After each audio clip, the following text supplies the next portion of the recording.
It has happened. It's begun. Hello, everybody. Welcome Hi, back to a live guys. recording of Guide to the Unknown with me, Will. And me, Kristen. Oh my God. Oh, can you believe it? I can't, personally. I don't believe that we're here. Me neither. Yeah, I don't know. I don't buy it. Somebody will need to talk me into believing it. I think this is pre-recorded. Yeah. I've We'll hold up a absolutely... newspaper No. with the date to prove. See? So obviously it's pre-recorded. You have no evidence to prove that it's not pre-recorded. That's what I'm I've saying. genuinely thought about, like, well, if we did have to pre-record, we could theoretically do it and then just screen it live, and no one would know the difference. That's a thing. Yeah.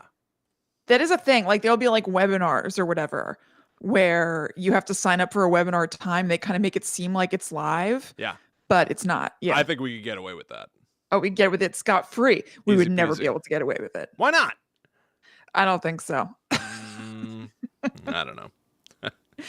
I don't think we would. I think we'd mess it up somehow. Oh, yeah. It's hard to disagree with that. Hey, Sarah. Hey, I'm going to check out the chat on my phone. I've shared everything, so we are all good as far as that goes. Same. But let me see what's going on with you guys. Yeah. Let's shoot the ish. Pass the mustard. Right. What's up, Miss You know what Sweetie? I realized? For the and I did this, I set it up. For the Guides to the Unknown Facebook group, it has the SH word in the description. Whoa! I was being a bad girl when I set it up a few years ago. I said it's for fans and friends of Guides to the Unknown to get together, shoot the S, and have a good time. What were you thinking? I don't know what I was thinking. I haven't changed it. Definitely not about the children. You certainly weren't thinking about the children. No, who are in our Facebook group. What if they heard that word? Going They'd crazy. flip out. Yeah. It'd go crazy. Yo. Hey, Mom. We are Bobby, live wires. Michelle, Drew, Mom, Andrea. Yo. Yes. The whole gang. How is everybody? Gang's all here. So since the gang's all here, there's something that I'm going to do before we get into the show proper that one of the people in the gang knows about. Andrea sent us something very cool in the mail. Now, I've heard about this, but I will point out that it was sent to you, not me. So, well, it was for both of us. We don't have a P.O. box. Yeah, I'm going to share. What are you talking about? I'm going to show it to you right now. Actually, Will, I checked with Andrea to make sure there would be something that was okay to show virtually, or whether I should wait to make sure that you get the best experience possible, because I was thinking about your needs. Thank you. But maybe I don't even need to worry about that if somebody's got an issue about where it was sent. No, you definitely need to worry about that. My needs come first. Stinker. Okay. So this is what we received. It was in a box, but I undid that. And I'm going to read you what it says. Okay. It says, from long years past, the keepers of this scroll were forced into hiding to protect the truths, capital T, from those unworthy. You have been chosen as guardians, capital G, of this knowledge. Only share your findings with others of our kind. Be well on your journey to the unknown, capital U. And a very nice signature flourish, AB. Ooh, that is nice. I really like your handwriting. So I think that Andrea would probably agree that we are with others of our kind. So I'm going to unwrap this and show you and everybody else what we've got here. I think it's thank safe you for everyone very to see. much, Andrea. Yeah, thank you so much. This is really cool. Okay. Here we go. Ooh. Okay, I was expecting like paper or something already, even before I unwrap it all the way. Whoa. Whoa. It's like oh my burlap God. thing. Cool. Okay. So let me scooch off it's like the a ties. legit, like, ancient scroll. Yeah. Oh, you know what? I think it's like, oh my God. What? This is so cool. Oh my God. I'm blocking myself. So yeah. What is happening? That is so cool. That is awesome. Okay, so this was something that was great to show you, like, over the airways, but we got to put this on the set. Yeah, without a doubt. That's rad. That is so cool. We've been talking about wanting to turn the set over the course of time into a sort of like museum of things. Yeah, we have all this stuff that's just waiting to hang up on the walls behind Will. Being able to mount an ancient scroll, a papyrus scroll, that's so cool. This is so cool. Andrea, thank you so much. I Thank you don't know so what it much. I wasn't expecting anything. I really didn't know what to expect. This is so cool. That's And rad. it's kind of like distressed. It seems like she might have like rubbed dirt on it or something to make it like an ancient scroll. This is so cool. That is so cool. I Thank do want to you. know the process. I gotta know the how of it all. Yeah. Really neat. That's so Yeah, and sweet. oh, so okay. It looks like I was gonna say it was like heat transfer stuff, but it looks like she maybe some of it is, but then also she went in with paints, like our eyes and the dots on the bottom, sorry, are like they were manually painted on. Oh wow. This is so cool. Andrea, I thank love you that. so much. I love that. Thank you. Oh my God. I can't wait to show my husband. This is so cool. That's And the way you wild. presented it and wrapped it and everything, that rules so hard. Thank you so, so much. With a like a little prelude. Yeah. like oh that is so sweet. Yeah, it's really, really awesome. And then there's one other thing I want to show right now. We'll be definitely talking about this when we have it hanging up behind William, like on the regular show, because we'll want to encourage people to check out all the cool stuff behind us. The other thing I want to mention real quick is that, Will, this is like a mess up kind of on my part. We got this sent to us at my old office. Okay. There's a postcard that I'm going to read to you. And like, without really going into it, I had to go in and clear out my office quickly while the office was closed. And Kristen's life is an adventure. I wish I could tell you. Anyway, so yeah, I was like really in and out, and I basically like took whatever was on the desk visually that I knew was mine or whatever, and I was just like swipe into a box and like hauled it.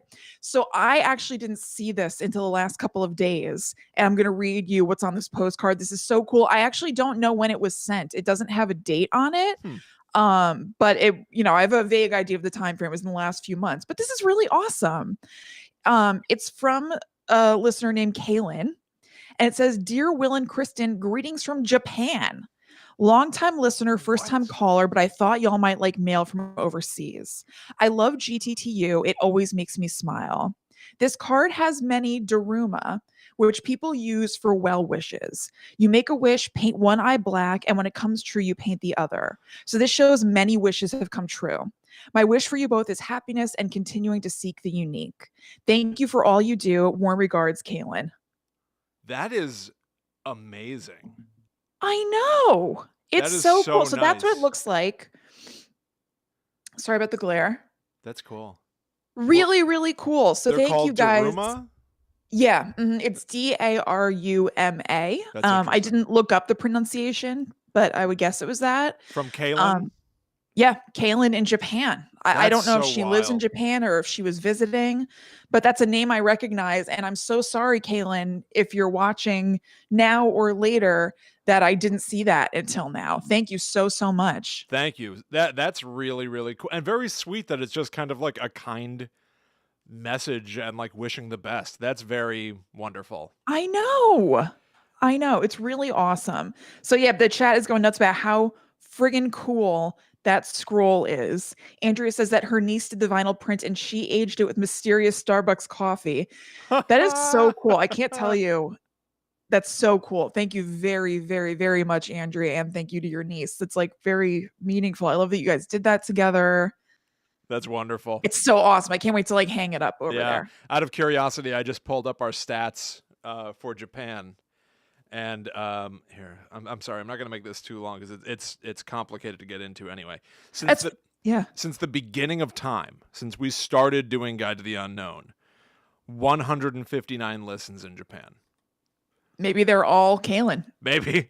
It seems like primarily from Osaka, Japan, with 98 of those listens. So it's just interesting. That's very, very interesting. Japan. Wow, that is wild. That is so cool. Really awesome. Good find. Thank you for bringing that out. Yeah, absolutely. Also, Andrea said, so this will be for another day. I still have the box, luckily, but she said, just want to make sure you saw the other item taped to the inside of the box lid. And I didn't, but I still have it. So I will go check that out, and that will be for the next show. What are you talking about? Go get that box. Really? Okay. Hell right, yeah. hold on. That's rad. I'll talk to the chat while you go. Yeah, go take a, if you can find it quickly. I'm not going to make you. Yeah, I know. Yeah. I know where it would be. Okay. Oh, I hope I still have it. It was recycling day, like last couple days. Well, let's find out. This is a nail biter. That is so cool. Thank you so much, Andrea. I love that. I absolutely love that. And hello, Eric. Man, this is crazy. What a weird, unexpected start to the show this week. I really wonder what's going to happen. If it were... See, in my house, sometimes I miss recycling day. So I wonder what goes on over there at the Anderson household. The Anderson abode. But what else is going on, everybody? Do you all wish us well? Like Kaylin? You'd better. Cool. My mom says you guys are live wires, which is very sweet. Thank you. Okay, is she coming back? I think so.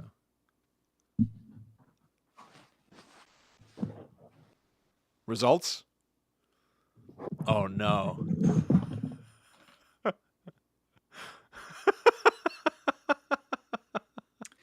It's not good. It's not good. That's amazing. Good. Andrea, I'm very sorry. I got kind of the dates muddled in my head when I must have opened that. Our recycling got put out yesterday morning. Oh no, it was so close. It was real close. Well, go to the dump. Go to the recycling center. Let's go to the dump. I'll eat my way through until I find it. Sorry, Andrea. That sucks. But it's so cool, though. It's a bummer, man. but it's all so rad. Yeah, it is all so rad, but I'm really sorry. Yeah. Oh, yeah. Hey, listen, what are you going to do? I got too excited. All right, gotta get myself back in my little nest. I got too excited. I just get so excited. I just get so excited. Incredible. You guys need to see I should take a video or something of my setup. I really lock myself into position here now. Yeah, I noticed it wasn't quite just sitting in a chair. I've created kind of a makeshift desk for myself out of TV dinner trays, that you put in front of yourself if you're watching TV or something. Yeah. And the box for the mixer juts out over it, so it kind of encases me. Then my mic is kind of in the way. All right. Well, Andrea says she can email it. Okay. Yeah. Oh man. So yes, I'm sorry. It will be a bit of a cliffhanger till next time. That's fine. Yeah. Well, thank you so much, Andrea. Shoot. It was a box, Kristen. It was a box. You did what we commonly do with boxes. It's wonderful, though. Wonderful. Truly. Thank you. Thank you so much. All right, cool. All right. Hey, on that note, do you want to get into it?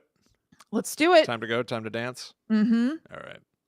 Let's dance dillweed. Okay. Let's dance dillweed. All right, everybody. We're going to start the show now. Thank you all so much for hanging out with us. Please consider sharing this to get the word out there. Bring more people in if you've got the time, the inclination, whatever. Yeah, that'd be great. Yeah, we love you all. We do. All right, Chrissy, in your own good time. Okay. Let me put this on airplane mode while I'm thinking of it. Right. Good call. Okay.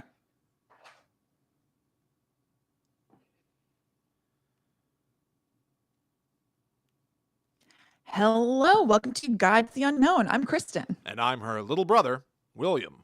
And this week we are going to talk to you about zombies. Ooh. It's not going to be an all-encompassing look at zombies. I'm going to tell you right off the top. We're looking at a bunch of sweet zombies, but there's going to have to be a part 2 someday. So if your favorite zombie or kind of zombie doesn't come up or something, let us know. but we're planning on someday doing a part 2 anyway. So don't get too upset. Yeah, our planning quickly got out of control. There are a lot of zombie things. There's so many zombie things, so many awesome topics within the world of zombies to cover. Smart zombies, different types of zombies, more specific information about individual movies. What we're going to be talking about this week on the show are sort of broad strokes concepts of zombies.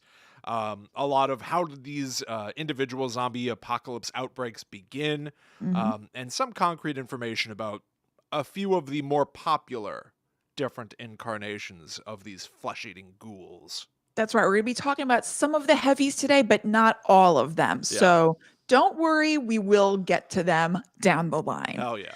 But before we even get into these guys, we just want to mention that if you'd like to, you can follow us everywhere online at GTTU Pod, and you can join our Facebook group at facebook.com/group/GTTU Pod. And you can also head over to patreon.com/GTTU Pod, where we put out monthly bonus podcasts on the 15th of every month.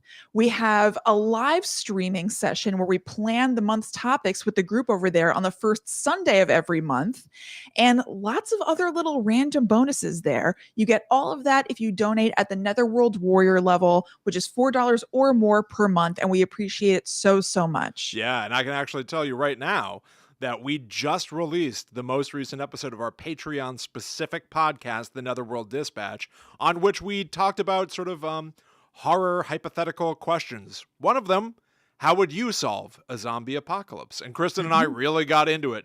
We talked about what we would do when we started hearing whispers that the dead were coming back to life. We talked about the best way to fortify where you're living, how to get supplies. That's all waiting for you over on patreon.com/GTTUpod, and so much more.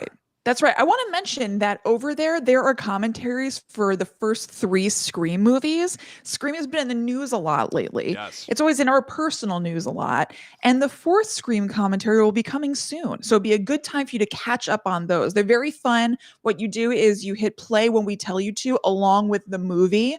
So while you're watching it, it's like you're hanging out with us who are talking about it as it's on. Or a lot of people just listen to those without the movie, like they're listening to a podcast or something. Yeah. And they're very fun. Yeah, whatever you prefer to do with them, they're all yours. It's kind of like watching the movie with us. Right. You'll hear bits of trivia. You'll hear our personal opinions on the movies. They're a really good time. I really enjoyed doing them, and I'm very excited to do the 4th. Yes, me too. Cool, everybody. Right. So, can I do a personal one? Do you mind before we really get into it? Also, this week, I wrote a short story that I called The Woman on the 13th Floor. It's a short horror story. It is sort of like The Grudge plus Rear Window, sort of influenced by things that we've talked about on this podcast, trying to learn some lessons from J-horror. But so I put that out there online, and I did a little video talking about sort of the process behind it. And if you want to read it in its current form, I'm sure we'll maybe be able to put a link in the show notes or follow at The Myth Traveler. You can read a recent little story that I wrote and put out there. Yeah, it's really, really awesome. It's damp. It is damp. So J-horror influenced, and you can watch Will talk about the story and kind of workshop it and edit it on our YouTube channel, youtube.com/talkbomb, where you can also watch all of our episodes. We record every single episode of the podcast in audio and video, so you can watch us have the conversations. And they're all over there, along with Will's story working out. There's so much waiting for you. Can you believe it? Oh my God. So much. The GTTU-verse. That's right. The GTT universe. Yes, that's better. Expanding. The GTT universe is expanding. Ever expanding. All right. Well, let's talk about zombies now. Yep. I'm going to open, Kristen, with an amazing quote that I found, which may be one of the earliest ever references to something that people consider part of modern zombie lore. If you do not open the gate for me to come in, I shall smash the door and shatter the bolt. I shall smash the doorpost and overturn the doors. I shall raise up the dead, and they shall eat the living, and the dead shall outnumber the living. This was said to be a quote from the goddess Ishtar. In the Descent of Ishtar, belief in fear of zombies might be traceable back to ancient Mesopotamia, thousands upon thousands of years ago. And I'm going to take you through some of the real life sort of historical folkloric beliefs of zombies up to the George Romero reinvention of zombies and the sort of immediate pop of recognition that this famed monster received at that time. Awesome. So to talk about the origin of zombies, the word zombie is a Haitian word. Most of the early zombie stuff comes from Haiti. And the word means, it comes from the word Nzimbi, meaning God, Zumbi, meaning fetish, and Zumbi, meaning soul. But also, like, this is like a belief in like the dead eating you, or the dead coming back, or people being transformed or having their minds removed from their bodies. It does sort of pop up in different cultures. The ancient Greeks may have been the first civilization. This is from a history.com article about the origin of zombies. They may have been the first civilization terrorized by the fear of the undead. Archaeologists have unearthed many ancient graves which contained skeletons pinned down by rocks and other heavy objects, assumedly to prevent the dead bodies from reanimating. That's right. I have heard of that. That is so cool. I've heard of that in conjunction with, vampires or something, that you might, jam a rock into a skeleton's mouth so that it couldn't bite you if it came back. But that to me was always like a vampiric thing.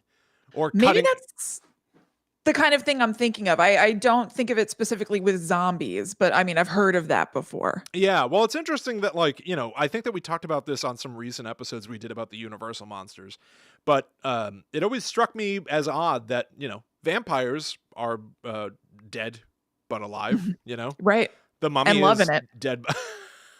Oh my God. The mummy is dead but alive. Frankenstein is a reanimated corpse. They're all zombies, just with different tweaks. And it turns out that vampires and all these other stories might have come from belief in the idea that the dead can come back, which is how simple a zombie is.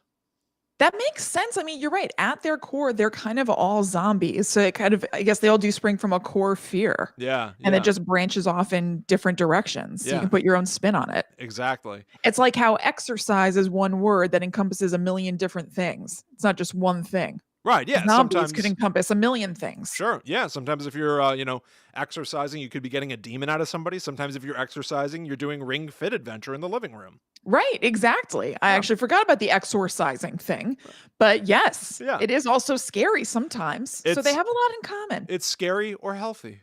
Yeah. Yeah. Zombie folklore has been around for centuries in Haiti, possibly originating in the 17th century when West African slaves were brought in to work on Haiti's sugarcane plantations. Brutal conditions left the slaves longing for freedom. According to some reports, the life, or rather afterlife, of a zombie represented the horrific plight of slavery. So in a lot of this, slavery and zombification are inexorably linked. They sort of connect to each other. The belief comes from, in voodoo, of a sorcerer or witch called a bokor. Bokor. This is essentially a sorcerer who would use necromancy to control people. The victim is basically under a sort of mind control. And again, to talk about vampires in this, it's said that if you can stop the bokor, the sorcerer who's created all these zombies, you will stop all the zombies. Much like that sort of belief, I don't know where it comes from, of like, if we can destroy the head vampire, then everyone will, Mr. Witterson, my math teacher, will go back to normal. Yeah, right. I think of that as in like kids' vampire stuff. I don't know why. I don't know why either. That doesn't, you don't associate that with like a kid having to say, it always just feels bloodless. Like, I feel like kid horror is usually like, oh, everything will go 100% back to normal at the end of this.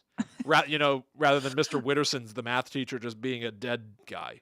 Yeah, true. But in this, they still have to kill the head vampire. So it's not exactly bloodless. Well, somebody's going. When you're right, you're right. It probably shoots dust out when you I'm sure. Yeah. So there are a couple of different classifications of zombies in Haitian belief structure, in the voodoo belief structure. It basically breaks into one of the two of the following. A body without a soul, meaning that the bokor is really controlling your physical form. Your mind is kind of elsewhere, can control you to do whatever it wants. Or a soul without a body. This is called a zombie astral, where the spirit can actually be bottled by the bokor to be sold to people to bring luck, as like a health tonic or to bring success, which is very odd. Yeah. And which also made me think, and I didn't get to confirm this, in the Legend of Zelda series, there are ghosts called Poes. I assume they're named after Edgar Allan Poe. I don't know. Mhm. But you can, if you have a bottle, you can swipe it and catch a ghost in the bottle and sell it for money and stuff. And Yeah. I had never heard, I just took that as a Zelda thing. I don't know. But then I read about it here and I was like, oh, is this like based on like astral zombies? Is this What? based on Zelda? Is real life folklore based on the Legend of Zelda? Yeah. Regardless, the concept of the zombie comes right back to slavery again with the idea that the voodoo deity Baron Samedi can deliver the dead to a heavenly afterlife unless people had offended him in some way. So I consider this something like sinning. You've done something that your deity deems to have been improper, in which case you are doomed to forever live as a slave even after death. You are a zombie. Here's a quote from Wikipedia saying, slave drivers on the plantations, now this is horrible, granted, but this is where it comes from. Slave drivers on the plantations, who were usually slaves themselves and sometimes voodoo priests, used the fear of zombification to discourage slaves from committing suicide. Don't kill yourself, because then you'll just have to keep doing this forever anyway. Right. Just You're not getting yourself out of anything. Yeah, do really. your work, do as you're told, and Baron Samedi will take you to, a heavenly place afterward. Yeah, you'll get your reward eventually, but if you try to leave now, then you're condemning yourself to it forever. Exactly. It's sad and horrible and scary.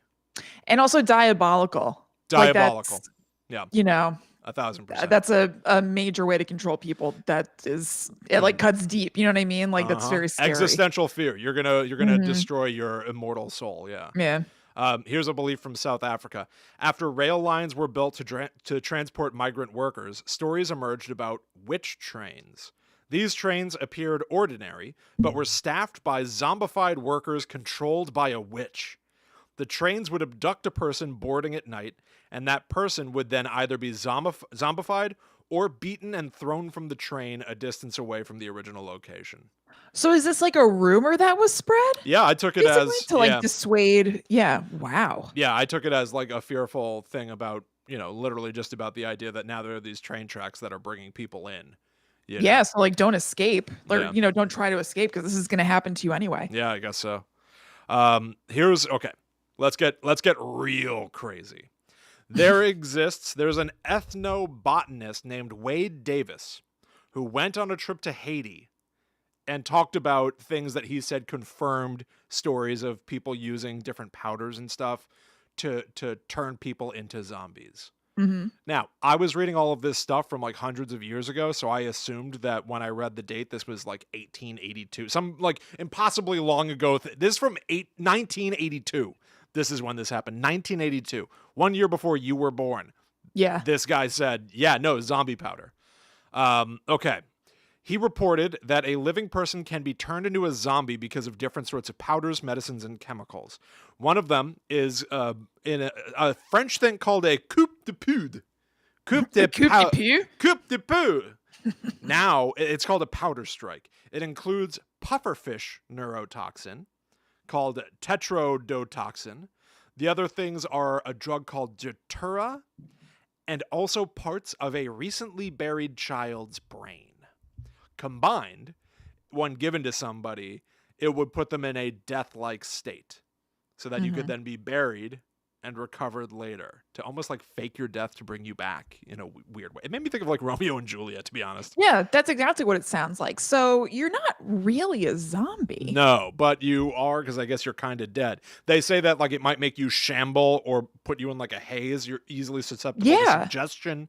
Well, you're drugged. Yeah, yes. You're just heavily drugged is the thing. So that's what Wade Davis reported as like zombies are real. And basically everybody went like, nah, this doesn't sound good. We're not buying it, dude. Or correct. Like, it's not even that it just doesn't sound good. Like, that doesn't even really adhere to the idea of what a zombie is. True. It's seriously just like a super drugged person who you buried for a period. Well, the original idea of the mind control doesn't even necessarily mean that you're dead at all, right? Like if you're just being mind controlled, That's true. That's so true. I mean, I guess you've drugged them into submission. So if that's the basically only thing that makes a zombie, then I guess sure. so. Yeah. There's a pretty wild story of somebody named Clairvius Narcisse. Supposedly, there was a man. Clairvius Narcisse is a guy who died, and then like 18 years later, came home, finding his relatives and saying, "You're my family. I died, but I had been turned into a zombie." People said that they recognized him. Oh my God, he's back. He's home. He was a zombie all this time, but now he somehow has been revived. He's back with us. This story is quite famous. It eventually has been turned into like films and books. It is the basis for the Wes Craven movie, The Serpent and the Rainbow. Mm-hmm. But here's the thing. This has happened before where somebody shows up and people believe, oh my God, that's my dead relative. This like person who's like sort of like seems unwell in town is actually my dead relative who died a decade ago or more. But there's this report from or this sort of a suggestion of an answer to that thing that has occurred, coming from anthropology and psychiatry professor Roland Littlewood.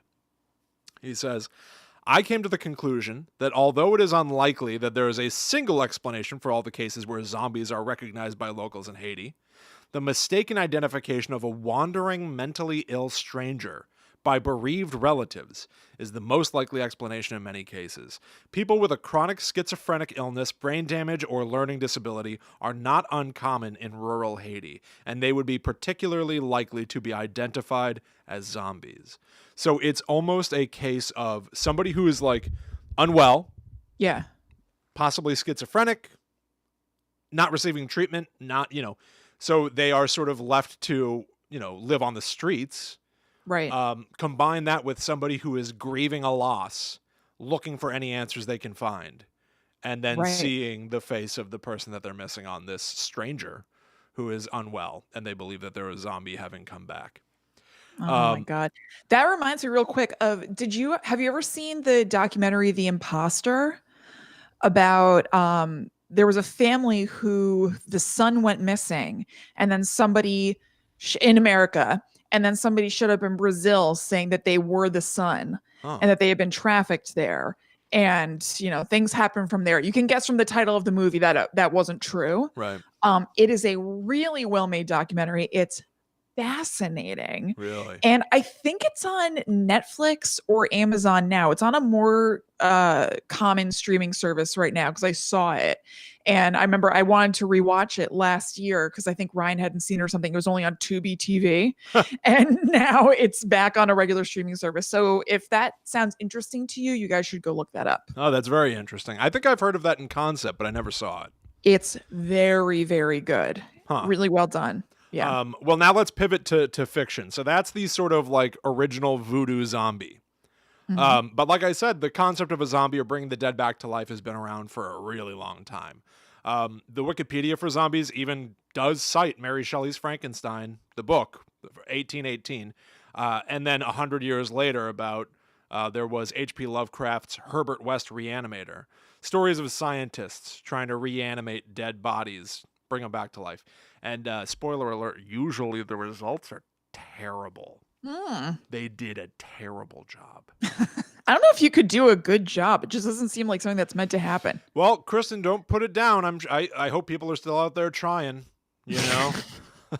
In the best of circumstances, I can't see it being a good idea long term. Nah, don't let Kristen, crush your dreams. I'm a naysayer. I'm sure there's a future Dr. Frankenstein out there listening right now, and they don't need to have their aspirations crushed by you. Find a body. Chemicals, electricity, just go for it, I guess. Officially condoned by Guide to the Unknown. I'm sure it'll go better this time. I'm sure it'll be fine. I've come around to the idea. Okay, good.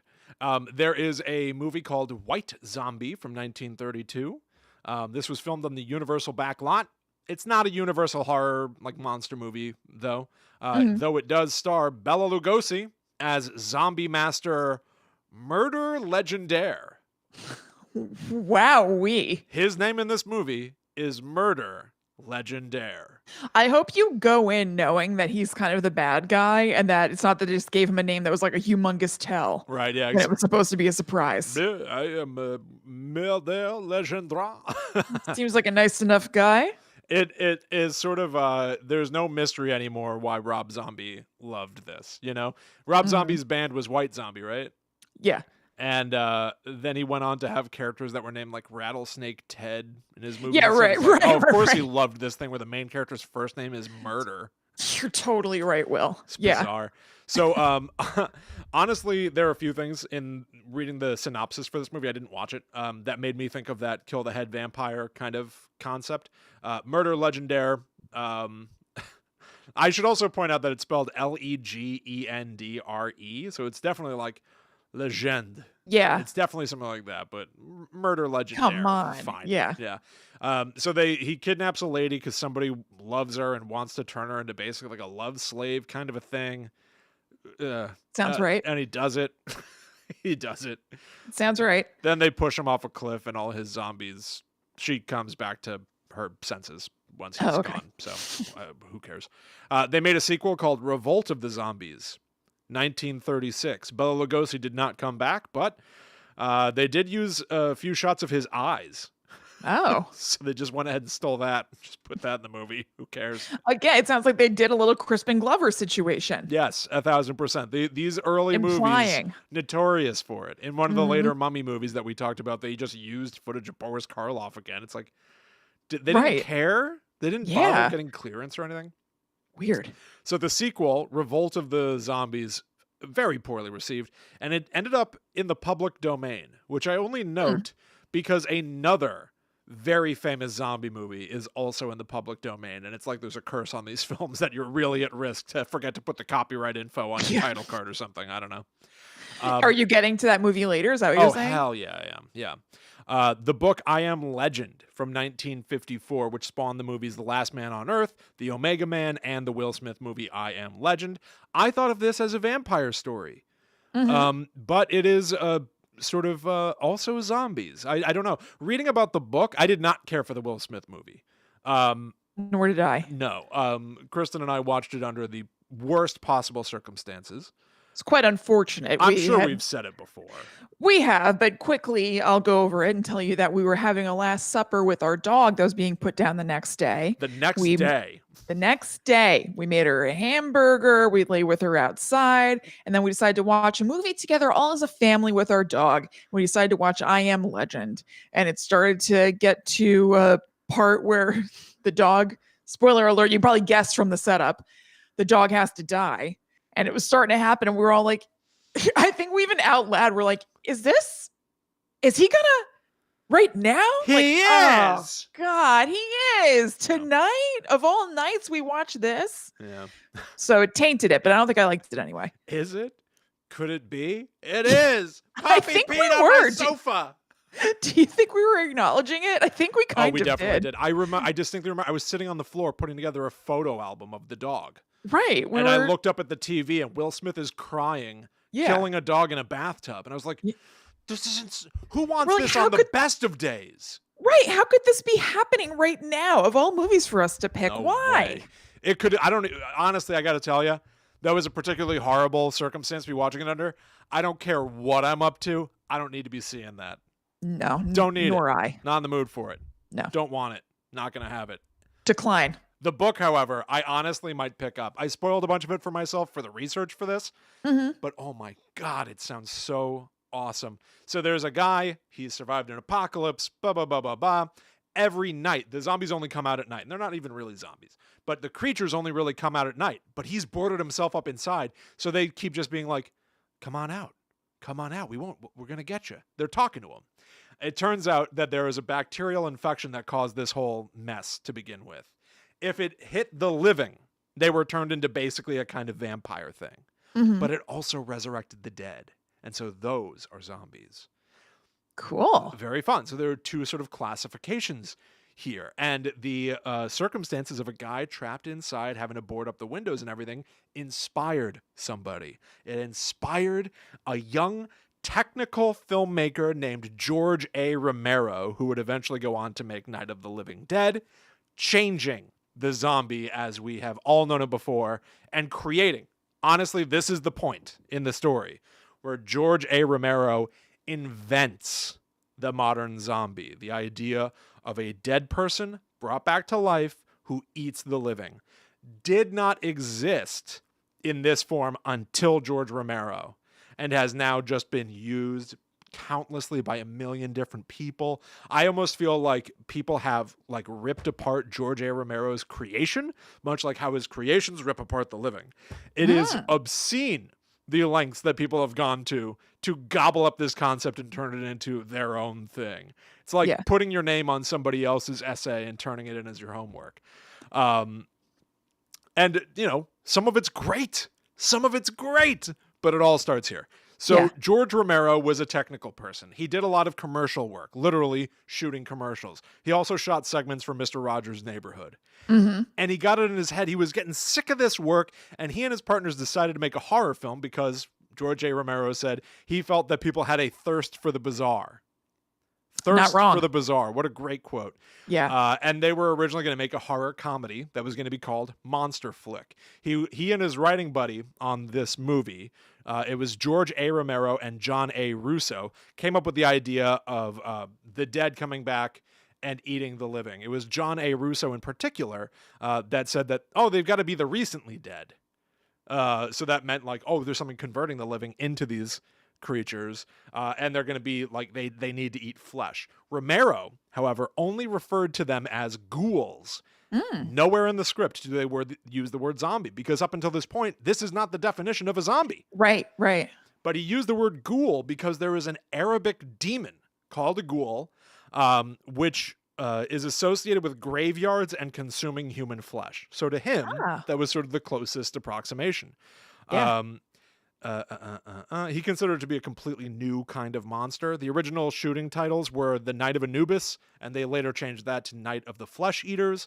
But then, when they were finally distributing the movie, their distributor, the Walter Reed organization, changed the name from Night of the Flesh Eaters to Night of the Living Dead. And I mean, they made a good call. I completely agree, except they also made a terrible call, because the title card for Night of the Flesh Eaters had the copyright mark. And when they changed it to Night of the Living Dead, they didn't keep that mark. So Night of the Living Dead was released and instantly put into public domain. Kristen, that's nuts. You and I, we could just right now, if you wanted to, we could literally just cut and show the entire movie. And it belongs to us. It belongs to you. It belongs to me. We can show that movie. You can do whatever you want with it. Cut up the footage, use it for your own purposes. I have long wanted, and I think I've said this on podcasts over the course of however many years I've been doing shows, I've wanted to edit myself into that movie. just find the moments where somebody happens to look off to the side and then cut to me going like, I don't know, you figure it out. And then it just cuts back to them. I just want to have the Will Rogers cut of Night of the Living Dead. And it would be totally within my legal rights to do so. I do not remember that this is a thing. That is so crazy. It's amazing. And it must have been so infuriating. Oh, I can't imagine. Yes. So this spawned a franchise. Night of the Living Dead, Dawn of the Dead, Day of the Dead, Land of the Dead, Diary of the Dead, Survival of the Dead. All written and directed by George A. Romero. I'm not going to get into each individual movie. There's not enough time to do so. I would love to do so someday for some reason. What I am going to do is tell you about the way the zombie outbreak started in this film franchise. Perfect. The answer is very simple. No one knows. They never revealed it. They never said where zombies came from in these movies. There are people watching television where it's mentioned that a space probe is coming back from Venus and that it's irradiated. Maybe it was that. There's a quote in Dawn of the Dead, when there is no more room in hell, the dead will walk the earth. Okay, divine intervention? Yeah, what does that mean? Religion? It's badass, but what does that actually mean? God? I don't know. God? Obviously, it feels like maybe it's some sort of a virus. Right. Because it transmits from person to person, so it's easy to think that, but there's no actual confirmation. Exactly. Nobody really knows. One of the notable things here is that not only did George A. Romero create the zombie, he also created the means of destroying them that you would commonly think of. You gotta shoot the head, destroy the brain. Cut off the head or destroy the brain. They're stupid. They're dim-witted. They shamble. They don't know stuff. Here's the thing. even in Night of the Living Dead, they're afraid of fire, like Frankenstein. And a little girl who turns into a zombie uses a tool. She kills her mother with a trowel, which is different from typical zombie lore. Yes. So much so, and this is how specific horror fans are. On zombie.fandom.com, there's a particular listing for the Romero zombie. Now, it's funny to classify this as the Romero zombie when it's like, no. This is what zombies, as you think of them, this is where they came from. This is just zombies. Then you can modify it any other number of ways, but these are the zombies. You're right. That would be fair. Here's what they say. They are no longer to be considered zombies, as they have been shown to communicate, form plans, use guns, and ride horses, as well as reacting to being lit on fire. All things which true zombies do not do. He made up what he makes the rules. He in that literally movie. wrote the playbook on this. Right. That movie is the rules. Them. Oh, it's so crazy to me. It's so crazy. It is crazy. Let's move on. So John A. Russo and George A. Romero, they divide from here. John A. Russo held on to the Living Dead moniker. That is why Night of the Living Dead is followed by Dawn of the Dead, not Dawn of the Living Dead. Right. John A. Russo, in turn, used that title to make a book called Return of the Living Dead, which was a very serious follow-up to Night of the Living Dead. He was going to turn it into a movie. The rights were sold. And everyone said, yeah, we will make this movie, but we don't like your idea. So they hired Dan O'Bannon, who would later write Alien, to rewrite the entire concept, turning it into a horror comedy, sort of slapstick occasionally story, which I only recently saw as an adult for the first time and loved. Return of the Living Dead, so unbelievably good. Yeah, it's awesome. It honestly might be one of the best zombie movies ever made. I think so. I for sure think so. I love it. They posit that Night of the Living Dead was based on real events, but it is a movie in this universe.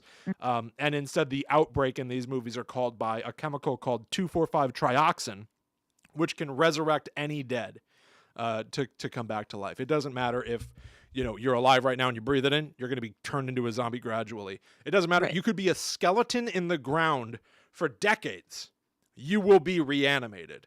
The entire vibe of the movie is like gonzo madcap insanity. They revisit the idea of cutting off the head or destroying the brain and say, no, that does not work. They distinctly show somebody attacking a zombie by driving a spike through its head, and it still is alive. They cut off its arms, and they still flop around on the ground. You can't kill them that way. They eventually incinerate one of them in a morgue, and the smoke goes up into the clouds and comes down as acid rain. Yeah. Thereby creating the outbreak scene in that movie. This is also a new bit of zombie lore is added, which we all just took for granted. The zombies are after brains. They will eat you in any form, but they want your brain. This is the first time that you ever hear a zombie going, brains. And when they capture one, they try to find out what its deal is. It's a woman that's been cut in half, and it's a ghoul puppet thing. It's so terrifying.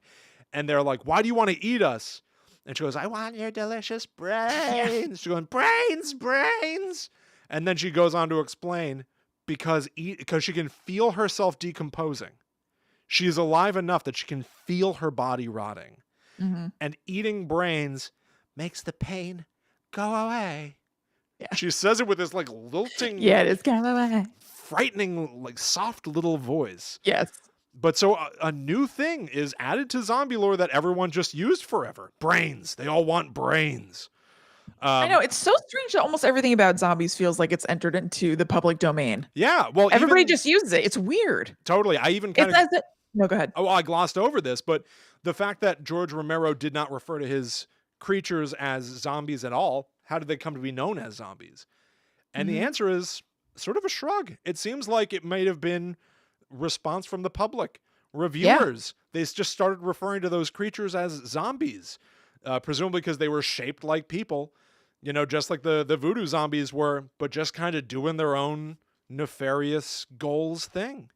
It's surprising that there was enough of a public awareness of zombies Right. and what they are to even attach that to the ghouls. You know what I mean? I It's agree. surprising. Well, but I think that also harkens back to the importance of White Zombie as a sort of Obviously. movie. You know, like these things sort of did exist in public consciousness to a certain extent. Right, but there's a lot of time between those things. There is. And it's funny because even just now I'm thinking this for the first time. As much as I feel like the George Romero idea of zombies are to be protected as his sort of like his concept and his alone, Mhm. fact of the matter is he thought they were ghouls until people started calling them zombies. So maybe True. there's sort of a cultural creation. You know what I mean? Maybe it is a I shared. kind of feel that way about it, to tell Really? you the truth. Yes. Like I feel both ways about it. I can't come down super hard on either side, but they do feel like they've taken on a life of their own. Right. Yeah. Yeah. But there are some things that are inherent to Night of the Living Dead where you can say this is the Bible of what a zombie is. But then there are pieces tacked on from other works that made it evolve into a different thing that we seem to regard almost as if it's real. Like Yeah. even in things that I'm going to cover, most, if not all of them, have you going for the head, and they're all totally separate works. It's almost as if it's a real thing that you're just like, yeah, that's a fact of it. Like if you were going to write something about a frog, you're like, yeah, frogs hop. That's the way it goes. Yeah, but it's like, yeah, zombies, you have to shoot them in the head. It's so weird. Well, maybe, I don't want to get into it too much, but I have never liked The Walking Dead, the series, the comics, the show, whatever. It just always felt to me like, oh, you're just taking Night of the Living Dead. You just took it. Now, granted, you can take it because it's in the public domain. You can do whatever you want with it. Yeah. But like it just felt not creative enough. There's not I felt like it always needed a twist. Like you need to do something to make it yours. Even when seems like they have, to be fair. I don't watch it because I don't really like it either, but it doesn't feel anything like Night of the Living Dead to me. Like there are zombies and everything, but they've created their own, communities, and it's its own thing. Yeah, but they're fighting George Romero's monsters. They definitely with no twist, from what I know. Yes, that's correct. Yeah, and that's sort of what I take issue with. But everything around it has nothing to do with it. Yeah. Yeah, I guess. Why don't we, I'm going to wrap up mine. I told you I was going to research Resident Evil, and I did. I also regretted it immediately. The thing about the Night of the Living Dead stuff, the George Romero zombies that were created, is that he did them, then everybody did them. Everybody started, doing their own zombie stories or riffs, whatever. But in the 90s, as much zombie stuff as there was, it sort of had just become like kind of old news. Night of the Living Dead was 68, Right. So there was 20 plus years of people making zombie stories and kind of ho-hum, who cares? Until Capcom came along and made Resident Evil for PlayStation, which was at the time like one of the first cinematic video games. It was a group of special agents, special police officers called the STARS team, going to a mansion in the middle of the woods where there's been a zombie outbreak and trying to figure out what happened. It turns out that it's all like biochemical warfare. The T virus has gotten out, and that turns people into zombies, and the zombies bite people and eat people. And it gets so much more complicated, so much so that unless we were covering Resident Evil specifically, it's just not worth getting into because there are so many different variations of monsters and stuff. Yeah. They're very, very fun as games, very complicated as stories. But that for sure rejuvenated a lot of the zombie concept, and it became fresh again in the 90s for a bit. George Romero made a movie a decade in this series. Night was, in the 60s. Dawn is 70s. Day is 80s. He didn't do anything in the 90s. Tom Savini remade Night of the Living Dead in the 90s, but there was no official entry there. It wasn't until 2004 that George Romero did Land of the Dead. So really Resident Evil in the 90s was sort of the force that brought zombies back into like pop consciousness in a big way. Well, George Romero was working on that pitch and script for The Mummy. That's right. In the mid-90s. So that was one of the things he kind of had on his plate. We talked about that in the Mummy episodes a couple episodes ago. Yeah, you're right about that. That's completely right. But there you go. That sort of like is the origin, the folkloric, sometimes religious belief in zombies to the reinvention in the late 60s, and then carried through to sort of Y2K. Yeah. A bit. Yeah. Yeah. All right, cool. So we are going to go just a little beyond Y2K. If Resident Evil kind of ushered back in an interest in zombies, I would say that in 2002, the movie 28 Days Later made that interest explode Yeah. and become a bigger thing that spawned a whole bunch of other movies. So I have not seen this movie or thought about it in forever. No, I've seen it in general. Okay. In forever. I saw it, each of them once, pretty close to when they came out. I think I watched them at a friend's house, my friend Rosie. But I haven't seen them since then. So long time. And so during my research, I was surprised to see that it was directed by Danny Boyle. Yeah. And that Mad Eye Moody is in it. Yeah, that's right. I didn't remember this at all. Hell yeah. Have you seen this in a long time? You know, it's been a bit, but I have a real fondness for these movies. They're so grungy, they just make me feel dirty and horrible. But they are pretty fascinating. Yeah, totally. The trailer, if you look online, is like really kinetic and insane. It was definitely a certain era and a certain kind of movie. It was like dun dun dun dun dun dun dun. It was really nuts. Shaky cam, a little Blair Witchy to be honest. Like the camera is kind like shifting all over the place. The way that I remember that being a thing when it was released, that people were really sort of nauseated by the editing style, the filming yes, style. I know exactly what you're talking about. That they don't highlight that so much in the trailer, or maybe it's just not what I glommed onto. In the trailer, it's lots of fast cuts with like really intense guitar music over them. It's like, oh my god, it's like seizure inducing. There was like a new rock wave at the time. Everything had to be like grunged. Yeah, it was crazy. I was like, wow, this is a different. I just feel like you wouldn't. And I would say this with like an old timey fondness, nor like a total disdain. You don't see this kind of trailer anymore. I was like, huh. It's intense. So when this movie came out, this was the dawn of a new kind of zombie. Kind of. A lot of people think of this as the first instance of the fast moving running zombies, but that's not really true. It's the more modern instance of a fast running zombie. And then a lot of works of media came out with them in them after this one, but actually in Return of the Living Dead, there are running zombies. So that's actually the first time that there are non-shambling sorts of zombie examples. It is so funny, the things that we hold on to and remember, because you're right about that. They do, and they're talking. They're like talking smart zombies in Return of the Living Dead and stuff. But you still just think of like the public awareness of zombies. If we can raise some awareness out there for what zombies really are, they've always been a mess. They've always been everything. They've always been a mess. This is how we raise public awareness of them. Bash them. I was like, the rules are never really all that held on to. Yeah, it's completely true. But because like after this came out, then the remake of Dawn of the Dead came out with the running zombies, and people saw that movie kind of as a, if not response, like it definitely piggybacked off of some of the success of 28 Days Later. They're like, okay, 28 Days Later started this thing, but it's not quite true. It started a big rush of them, but yeah, there are running zombies in Return of the Living Dead. So it's not totally accurate to say that, but it definitely did usher in a zombie revival in general in film, and it was a humongo hit. Yeah, this was a really wild time. This means that I was probably around 16 to 18 around this time. But I distinctly remember that period of a few years where it was 28 Days Later. Dawn of the Dead remake is 2004. Shaun of the Dead is 2004. I think like Land of the Dead's like 2005 or something like that. Like they all hit. And it was like, I loved it. I was all about it as like a young horror fan. It was so much fun seeing all these movies come out. Yeah, it was awesome.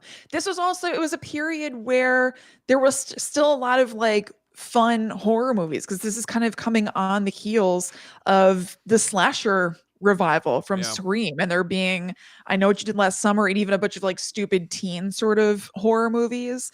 Like I would say from maybe 97 to I don't know when, let's say 10 years, it could go beyond that. There was a fun period of like a lot of cool horror movies coming out, I feel like. And so this was kind of in the beginning / middle of that. But with that, there's a lot of debate about whether the things in these are even zombies.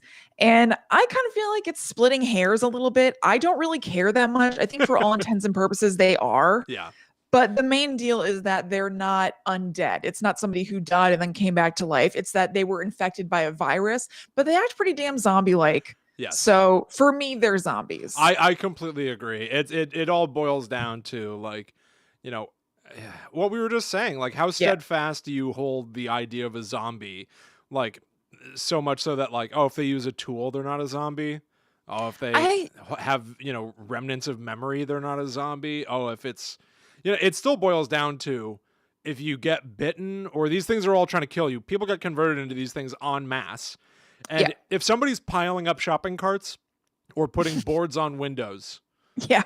The zombies involved. The zombies involved. To keep out people who are acting crazy. Yes, exactly. A zombie is involved. Yeah. I am totally comfortable with zombie being a very broad term that encompasses a bunch of things and not worrying about whether it's proper. Yeah. But some people say this is not a zombie movie, and fine, but I don't happen to agree with that.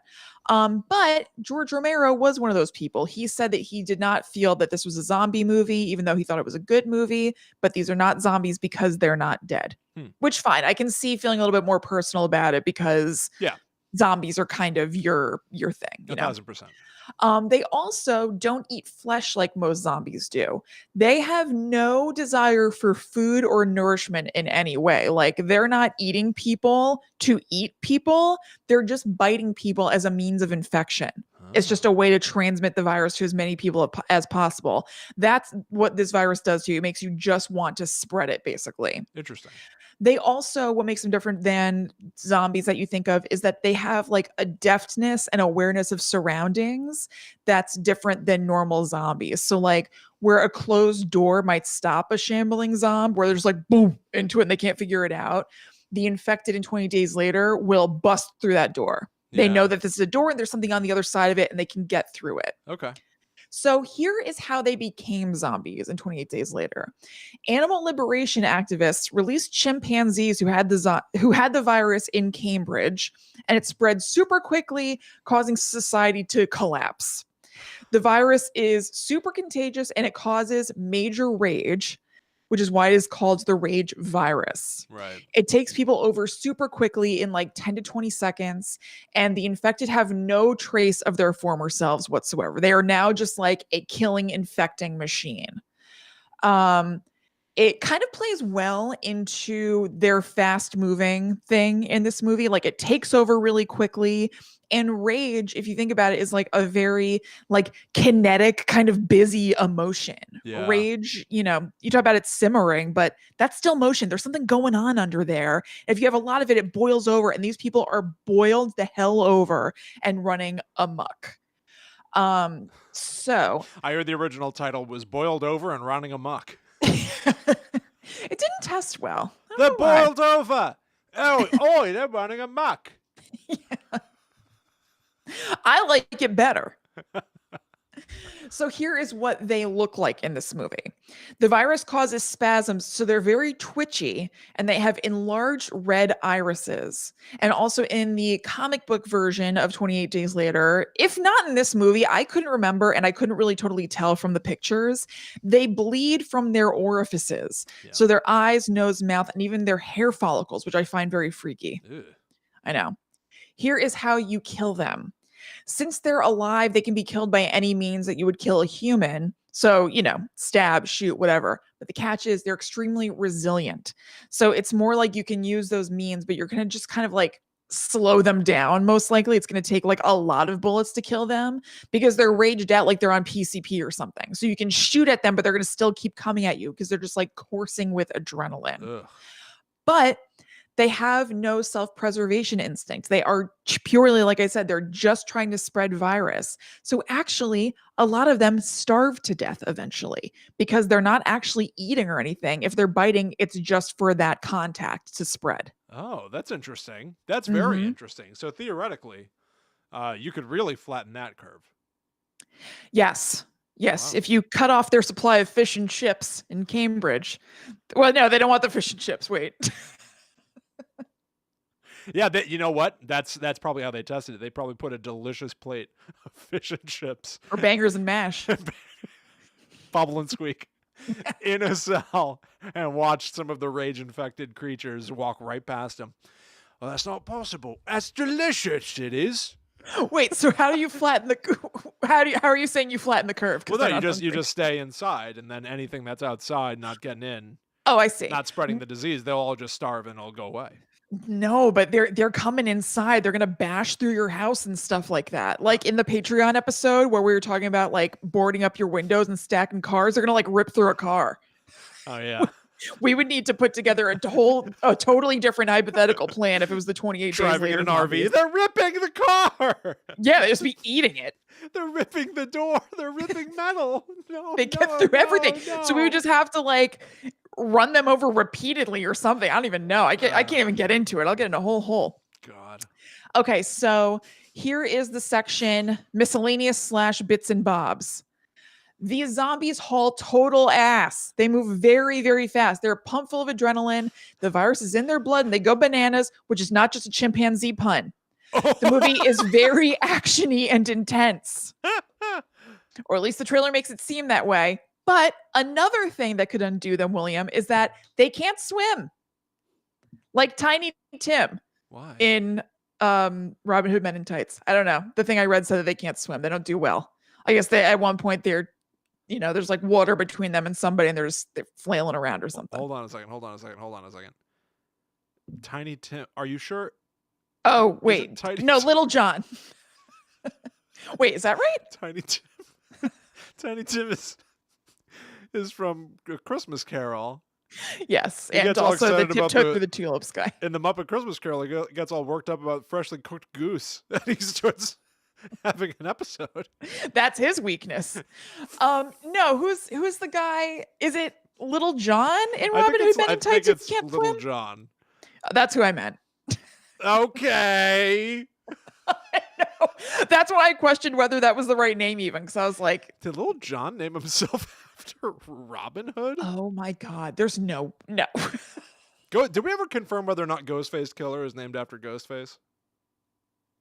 I don't know. People out there tell us. I don't know. I think it's a known thing, but I don't know it. Okay, Tiny Tim, Little John, moving on. Tim can't swim. I bet he can't. Do you think Tiny Tim can swim? I don't think so. He's a frog. In the Muppet version, you make a good point. I don't know if he's a frog in the other versions. Yeah, I'm not sure. You make a good point. He probably could swim pretty well. Frogs could have come up twice in this episode. When was the first time? I said that like zombies be killed by shooting the head seems like it's as ordinary as like if you have a frog in a movie, it's gonna hop. It's just a given that that's how it works. Why are we talking about frogs so much? That's like, yeah, what kind of a point was that, by the way, now that you bring that up again? It's like, you I don't know. And if a frog had wings, they bump his ass when he hops. Chekhov's gun. If you have a gun in the first act, it better go off in the third.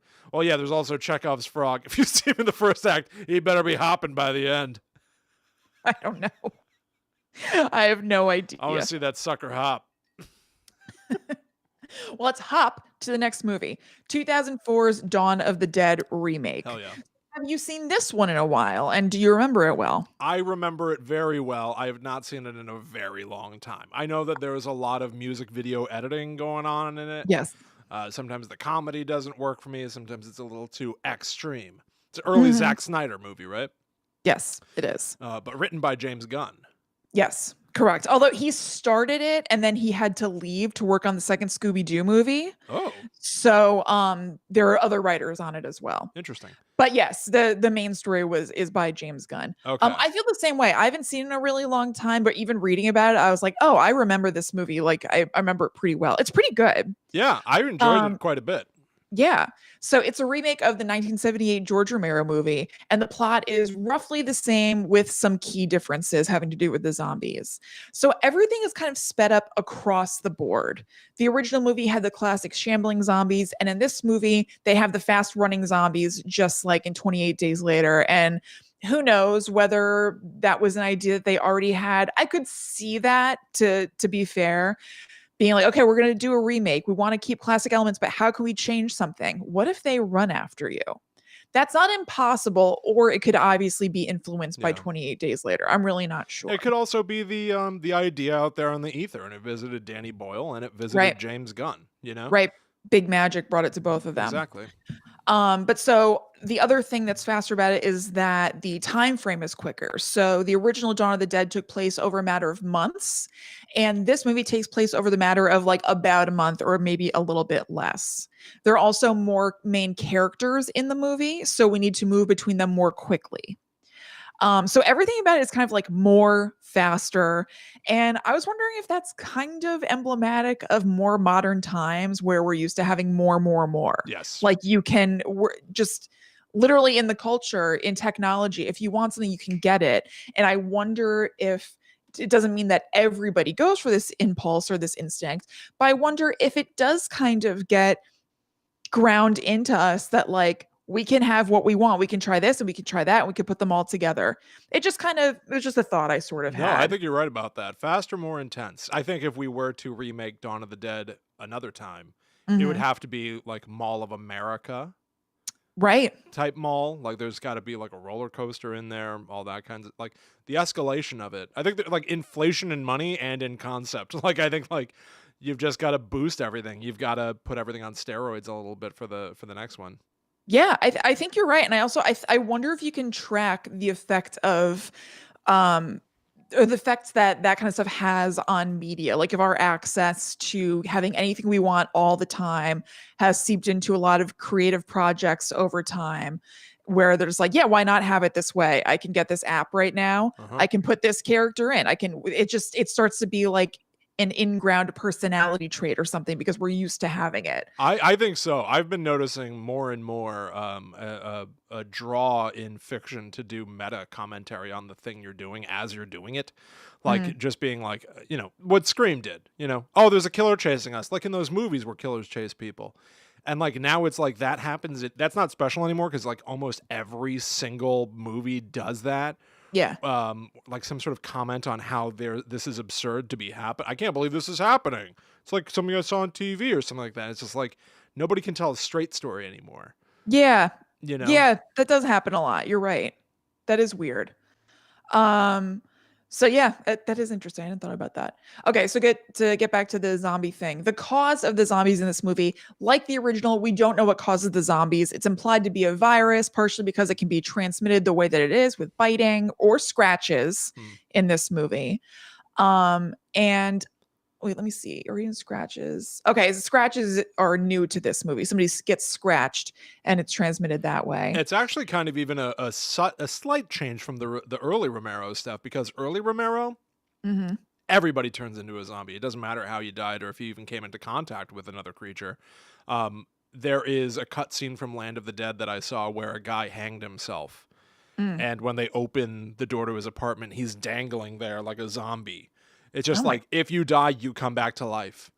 And I remember not liking it at the time because I liked the idea of this like thing passing from person to person to person. But honestly, these days, that seems way weirder and scarier to me. That's way more of an existential crisis of like, why? Why is this happening? And what's like the radius for that? What's the cutoff? The what for it? The radius, like everybody on the planet. You know what I mean? Like, oh yeah, no. I think it doesn't matter how you died. At all. I know, but how far reaching is it? You know what I mean? Like if this outbreak is in New Jersey, is somebody who's dead in California getting resurrected now? Like how? Good question. I think the answer is yeah. It's just I don't even know if it's really an epidemic. I think it's just a new fact of life. The dead aren't dead. Whew. Yeah. Man, that is cool. It's uncomfortable, but it's cool. I like it. Okay. So when I was doing my research, I found an interesting article from Michael Kennedy of Screen Rant, who made a good point and something very obvious, but I hadn't thought about it before. If it takes a zombie to make a zombie, then how did he even spread in the first place? Like, how was the first zombie ever made? Right. And that's something that seems really apparent in this movie as opposed to some of the other movies, because they talk a little bit more about the transmission and stuff in this movie than the others, where it makes you wonder, like, well, then where did it initially come from? So it's like a little bit of a plot hole, but I also think it's the sort of thing where, like, we just have to decide not to care. Who cares? It sort of doesn't matter. You got to deal with the world as it is right now. Exactly. So it isn't addressed in the movie, but in interviews since, Snyder has said that he kind of has the idea that it might have been supernatural. It kind of just started. And I think we're just not supposed to worry about it, and that's really fine with me. The appearance of the zombies in the Dawn of the Dead remake is pretty classic, grayish skin, flesh rotting off bones sort of stuff. And how you kill them is the same as in the original movie. And actually, Tom Savini, who is the special effects artist who worked with George Romero on a ton of stuff, including these zombie movies, has a cameo as a sheriff in the remake where he says, you shoot him in the head. That's right. So he's the one who gets to kind of deliver that line. You go for the head, baby. Speaking of which, in this movie, there is a zombie baby that they have to kill, which is rough. That whole scene is disgusting. I know. I don't like that. It's shot with this like dark green wash over everything. Everyone's sweating. Severely unpleasant. Yeah, I agree. I really don't like it. So bits and bobs, as mentioned, the zombies are runners in this movie, and people had mixed feelings about it, including George Romero, who wasn't nuts about it. He said of this movie, quote, "It was better than I expected. The first 15, 20 minutes were terrific, but it sort of lost its reason for being. It was more of a video game. I'm not terrified of things running at me. It's like Space Invaders. There's nothing going on underneath." Well, that's very interesting. Yeah, I mean, honestly, I was really hoping that you were going to say, because you went like, George Romero was not nuts about it. He said, I'm not nuts about it. I was really hoping that was like a gag. A setup for that? No. I would have appreciated the gag work. Sorry. But I think that that's an interesting commentary, especially because a lot of people cite George Romero as really like trying to comment on societal ills in his movies. Right. Night of the Living Dead featured an African-American lead, which was incredibly uncommon for the time. Especially interesting considering that like the voodoo zombie stuff is like about like slaves. Yeah. And then to have your hero. Yeah. But then he definitely started riffing off of people saying, "Oh, you had a commentary in that film." By going like, "Okay, well my next one I will mean to." Right. Yeah. And so he made Dawn of the Dead, which has like elements of like consumerism to it. Like the characters are in a mall, they can go nuts, they can go to all the stores, they can steal the money because money doesn't matter anymore or whatever. And so it's interesting to remake that movie and not really have anything new to say. Yeah. To like revel in more of the money you can use to make it is itself almost like a meta commentary of like the excess and embarrassment of riches. Like, but that's interesting. I don't know what the movie itself is really trying to say. It's been too long since I've seen it. It's very interesting for him to say that. I think it's kind of a clean remake with some updated elements like the running and stuff like that. I don't know that it's trying to say a whole lot except for like, this is a sweet movie. I guess. It's weird that they're in that mall for a month and that's it. In that movie, their motivation for leaving is we've had enough. Right. Can you imagine a month? Yeah. That was too much for them? Apparently. We're made of hardier stock than them. We've been in this quarantine for like 6 or 7 weeks. Absolutely. I still like my house. Yeah, me too. I'm loving it. Still like it here. Yeah. Okay, so the next one we're going to talk about is The Walking Dead. The comic came out in 2003 and the show came out in 2010. So it's a big hit. It recently wrapped its 9th season. And the term zombie does not exist in the comic book. The term zombie does exist in the comic book, but they don't use it often. With the main characters, Rick and Tyrese, saying it feels weird to use it. So they're aware of zombies being a thing, but it probably does feel weird because they think of it as media and they're like going through a thing. And they're like, let's not like minimize it by calling them zombies, I guess. That's very weird. Yeah, I think it's like a throwaway thing. My impression was that it's like a fourth wall breaking sort of gag to even bring it up in the first place. Yeah, I would imagine. It's in the comic. I'm really not sure. Okay. But it seemed worth mentioning. The word hasn't been used in the series, and the actress Lauren Cohen in it says that the Romero zombie movies don't exist in the world of the show. They're like not a thing. But they do have different categories of the undead rather than like, there are some catch-all terms, but there are some certain words they use to differentiate them. So the big one in The Walking Dead, instead of calling them zombies, they call them walkers overall. So those are basically the zombies as we know them, the dead who walk around and dominate the world. Other equivalent terms that people have used in The Walking Dead that I thought I would mention because some of them are kind of cool. And I guess it's like anything. If this is something that's omnipresent in your world, you have a bunch of different words to use for it. I guess it's like having like dudes, guys, whatever. Yeah. They also call them biters, deadies, empties, creepers, eaters, decays, walking bodies, skin eaters, cold bodies, the wasted, groaners, and the stumblers. And there are some more, but I thought those were kind of cool. Those are great band names too. Yeah. Each and every one of them. Yeah, totally. We're the stumblers. We're the stumblers. Okay, so there are also roamers. These are walkers who are specifically roaming around looking for food. This is a term mostly used in the comics. There are lurkers, and this is kind of a cool, scary thing. These are walkers who are temporarily playing dead so that you can let your guard down and then they'll bite you. So that you can think this was a walker who's been thwarted and not be so worried, and then they come up and attack you. Cool. They also move in herds. This is specifically a group of zombies that all start working together on something. So they get a mob mentality going. My understanding of it, without having seen the show really or knowing the comic books, is that it's not that they're communicating with each other exactly, but it's more of a domino effect thing. So in the article that I read that's linked in the show notes, it would be like if one of them starts pushing on a door, somebody else might notice that who's by them, and they push on it too, and they notice something sticking out of the door, and it's a door handle. So they start touching that door handle and jiggling it, and more zombies start working on this thing together just out of like copycatting. Okay. So here is the cause of what, made zombies happen in The Walking Dead. So you don't really know. They've really never revealed it because they don't want to get into it. They said that they're not really interested in exploring the source. It's really more about how you survive now that it's here. But it follows the common zombie rules of being spread through infection from a bite or a wound. It kind of has the same thing where it is like, who's the patient zero, but we don't really need to worry about it. The appearance of these zombies, they're also pretty classic, although sometimes they're even more skeleton-like. In some pictures that I looked at today, you can see like whole vertebra and bones sometimes. So it seems like in The Walking Dead, they're maybe in more advanced stages of decay than in classic like Romero things. They seem like they're like really barely holding on.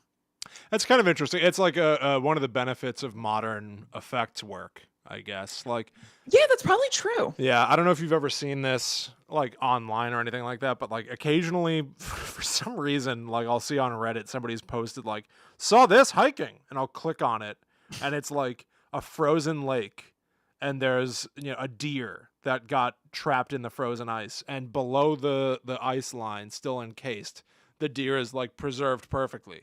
And then where its body is sticking out of the ice and exposed, it's just a skeleton. And it's like, oh my God. It's like I haven't horrifying. Seen that. Oh, it's a nightmare. It's a nightmare. It doesn't happen much, but it happens. And like that sounds awful. That's what I thought of when you were describing like the sort of like variable decay of the Walking Dead zombies. Kind of interesting. Yeah, they seem further along. Like they seem like very like gray, not just like contour gray, like in some Romero stuff. They're like the color gray, like they're paper kind of. So miscellaneous bits and bombs, it's still going strong. I think it had a dip in popularity for a while, but I think some people like this new season better than they had in a while. Okay. And it has a spin-off called Fear the Walking Dead, as well as Telltale video games, computer games. And those I find very fun. Those I've interacted with, even though I tried the show and didn't really like it a few years ago. I forgot about those. Yeah, I played at least season 1 of that and really enjoyed myself. I think I dropped out somewhere in season 2 of that game. But really, I played all the way it. through. Really? I think they may have added on some since I played, but I think I played like 6 episodes or whatever. Yeah.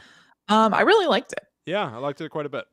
Okay, so the last thing we're going to talk about is something I knew nothing about, but Will, you suggested it to me, and we're going to kind of blast through these things because they are categories of zombies from a video game called The Last of Us from 2013. So it seems like the zombies in this are pretty similar to the ones from 28 Days Later. In a way, in that they're like super aggressive, and like if they're coming after you, you're in like big trouble, and you're gonna have to really fight them with fire, so to speak, and literally. So the cause of these zombies is very cool. Will has definitely talked about it on the show before, but they came out of a parasitic brain infection that in the game they call the cordyceps brain infection, or CBI. It's partially based on a real life phenomenon where different types of cordyceps fungus can infect and kill insects, as seen on the docuseries Planet Earth. It's really freaky and it's real, and I am not surprised and don't blame the creators of this game for using that as inspiration. And I think this is all very cool what's going to come up, FYI. It's wild. Did you look into like what the real life cordyceps is? I already knew. Oh, you already knew? So yeah, my understanding of it at least is that, you know, like you said, this fungus, this parasite thing, primarily attacks ants, but it controls its body. It turns the ant into a little zombie, honestly, and forces it to climb up to high points, so like tall blades of grass, so that now the parasite can get into a bird that might swoop down and eat this ant. So zombies are real, but they're happening to ants. Ants are worried about the zombie apocalypse. It's happening to ants for real. Right. They have reason to be concerned. I want to look up what the deal is. So it's a fungus, like a kind of mushroom. I know that cordyceps is like sold as a healthy thing that you as a human can take. What? Yeah, it's an adaptogen, and that's something that's kind of like debatable whether how legit that is or not. But adaptogens are like herbs and things that are supposed to help you, I mean, exactly the name, adapt to different situations. It's supposed to be sort of that, like, whatever you need it for is what it's going to provide to you. And it helps you just kind of like go with the flow. And cordyceps is definitely a popular one. I don't know what the deal is. You know what I have to say about that? Don't take it. Don't take it.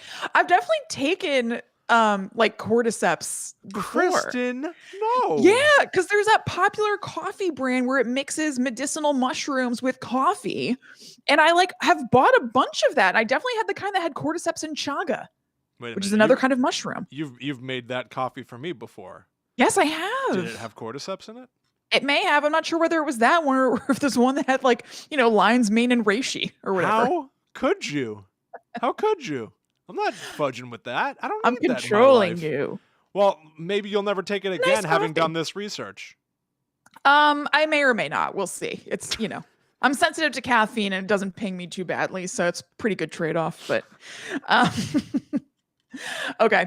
So Daredevil. In The Last of Us, say that again. You're a daredevil. I'd rather take coffee that has cordyceps that can control my brain because it doesn't give me too much caffeine anxiety than have a regular cup of coffee that puts my anxiety and heart rate off the charts. Which is worse? Hard to say. Yeah. Okay. So in The Last of Us, a mutated form of cordyceps spreads throughout America, and in the course of months, 60% of the population is either dead or infected. And in this, infection can be spread either through direct spore contact or a bite from the infected, classic zombie style. So the fungus grows inside the host over the course of the infection, and the infection has 4 stages to it that essentially in the game creates 4 distinct kinds of zombies. So you encounter people who are at these different stages of infection, each stage more dangerous than the last, and you have to fight them in certain ways in the game. So rather than going through, appearance, ways to kill, etc., the way it was for the other movies, they're going to be all encapsulated in the description of each of these kinds of zombies, which are also called the infected in this game, just like in 28 Days Later. They don't refer to them as zombies. So first there are runners. This is people start to turn a day or two after their initial infection. Their eyesight is the first thing targeted by the fungus, so they have bad vision with glowing orange eyes, which is something to look out for in this game, and they're hostile and irritable. They're still largely human, so they moan with a human voice, which is something that is distinguishable a little bit later. And they have a hunched posture and move sluggishly. So it seems like they're resisting the fungus's influence to move quickly and kill, at least for now. Because when it really starts to take hold, they start to be like fast killing machines. They're not very aggressive. They're going to attack in self-defense, but they aren't otherwise really going after people of their own volition unless they're right next to them. If somebody who isn't infected is right next to them, then they have this uncontrollable urge. It's almost like a reflex to attack them. There's just something in them already that knows that thing is something you need to get. They can be killed if they're strangled from behind. You can kind of creep up on them, but if you come at them directly, then they're going to fight back against you. Then later in the process of infection, they turn into stalkers. So now, unlike that still human moaning sound that runners make, they make a distinctive croaking noise, and their looks become more distorted with fungus growing on their head and face. The fungus is sometimes bioluminescent, in which case they can be spotted in the dark. And they're aggressive, but their style is that they kind of creep up slowly, watching their prey before full on charging at them, hence the name stalkers. They have heightened sensory awareness, so to defeat them, you need to use weapons or surprise them by throwing something at them. They're harder to sneak up on than the runners are. They sometimes work in packs, and at this stage of infection, it can take place between a week. I said that wrong.